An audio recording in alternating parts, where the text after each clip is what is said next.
विज्ञान की दुनिया में आप सभी का हार्दिक स्वागत, अभिनंदन। आज चंद्रमा की रहस्यमयी रोशनियां आप सभी के सामने इसकी कुछ बातें प्रस्तुत हैं। बढ़ते हैं अपने वीडियो की तरफ।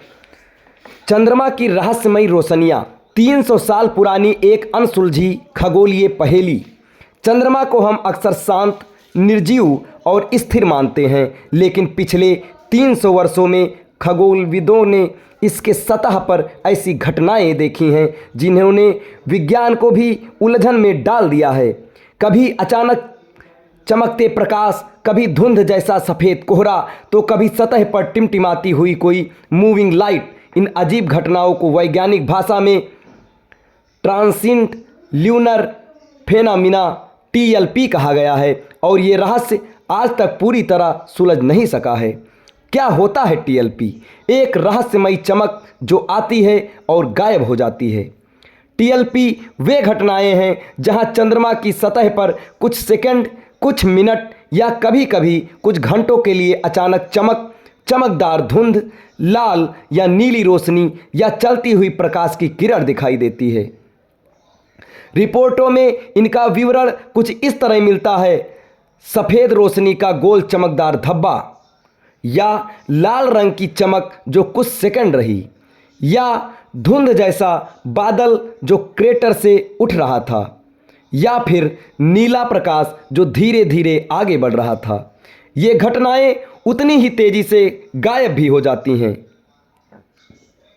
इतिहास 300 साल में 2000 से ज़्यादा रिपोर्टें TLP की शुरुआत कोई आधुनिक खोज नहीं है।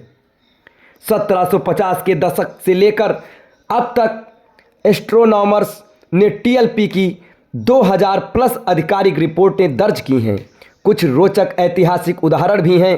1787 में ब्रिटिश खगोलविद विलियम हर्शेल ने चंद्रमा पर आग जैसी चमक देखी थी। फिर उसके बाद 1950 में कई देशों के ऑब्जर्वर ने मूविंग लाइट्स रिकॉर्ड किए। फिर उसके बाद 1968 में नासा ने अपोलो मिशन की तैयारी के दौरान 100 प्लस TLP रिपोर्टों को सूचीबद्ध किया। इतने लंबे समय और इतने अलग अलग स्रोतों से रिपोर्ट के होने के बावजूद विज्ञान आज भी इसका पक्का कारण नहीं बता सका है। विज्ञान की दृष्टिकोण, क्या ये सिर्फ गलती है? वैज्ञानिक समुदाय TLP को लेकर बहुत सावधान है। उनका मानना है कि ये हो सकता है पृथ्वी के वातावरण से गुजरती रोशनी का भ्रम, या फिर टेलीस्कोप की ऑप्टिक्स से जुड़ी त्रुटियां, या अवलोकन करने वाले की पोजीशन एरर, या फिर कॉस्मिक रेज जो टेलीस्कोप की लेंस पर पड़ते हैं। लेकिन ये तर्क एक बड़ी समस्या में फंस जाता है। अगर ये सिर्फ गलती होती तो 300 साल में दुनिया भर के अलग अलग खगोलविद एक ही घटना को बार बार क्यों कहते, क्यों देखते? इसका कोई सटीक उत्तर अभी नहीं है। संभावित वैज्ञानिक कारण पर कोई भी 100% साबित नहीं। TLP को समझने के लिए और समझाने के लिए कई वैज्ञानिक सिद्धांत दिए गए हैं, जिनमें से कोई भी अंतिम नहीं माना गया है।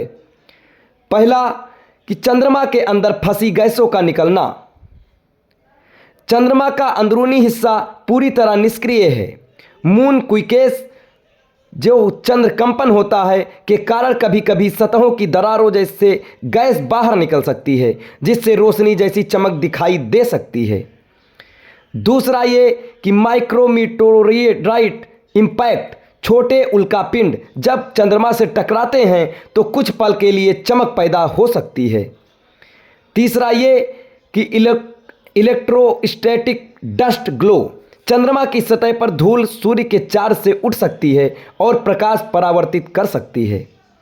फिर चौथा, सोलर वाइंड और सरफेस रिएक्शन, कभी कभी सूर्य की तेज चार्ज्ड पार्टिकल्स चंद्रमा की सतह से टकराकर लाइट फ्लैश पैदा करते हैं। लेकिन ये बात वैज्ञानिक भी मानते हैं। इन सिद्धांतों में से कोई भी सभी TLP की घटनाओं को पूरी तरह समझा नहीं पाता। क्या ये प्राकृतिक नहीं? रहस्य यही से शुरू होता है। कई खगोलविद मानते हैं कि TLP कुछ ऐसा है जिसे हम आज भी पूरी तरह नहीं समझते। सबसे दिलचस्प ये है कि TLP हमेशा कुछ खास स्थानों पर ही दिखाई देते हैं।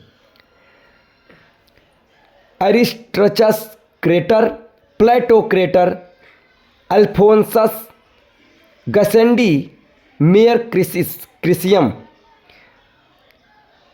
अकेले ही लगभग 50% एरिस्टर्चस टीएलपी रिपोर्टों का केंद्र है। क्यों, आज तक कोई नहीं जानता। नासा की रुचि। अपोलो मिशनों में टीएलपी का महत्व। अपोलो 11 मिशन से पहले नासा ने अपने एस्ट्रोनॉट्स को विशेष आदेश दिए थे, अगर चंद्रमा पर कोई तेज चमक या रोशनी दिखे तो तुरंत रिपोर्ट करें, क्योंकि उस समय नासा को भी टीएलपी की विश्वसनीय रिपोर्टों पर संदेह नहीं था। ये आज भी बताता है कि यह एक रहस्य कितना गंभीर है। इसका निष्कर्ष यह है कि चंद्रमा शायद उतना शांत नहीं जितना हम सोचते हैं। टीएलपी हमें याद दिलाता है कि हमारा चंद्रमा भले ही निर्जीव दिखता हो, परंतु वह आज भी कुछ ऐसा करता है जिसे हम पूरी तरह से नहीं समझ पाए हैं। एक ऐसा खगोलीय शरीर जिसे हम रोज देखते हैं, पर वह अब भी अपने रहस्य छुपाए बैठा है। कभी कभी ब्रह्मांड के सबसे बड़े राज सबसे नज़दीक की चीज़ों में छिपे होते हैं। ऐसे ही रोचक तथ्यों के लिए हमारे चैनल के साथ जुड़े रहें। धन्यवाद।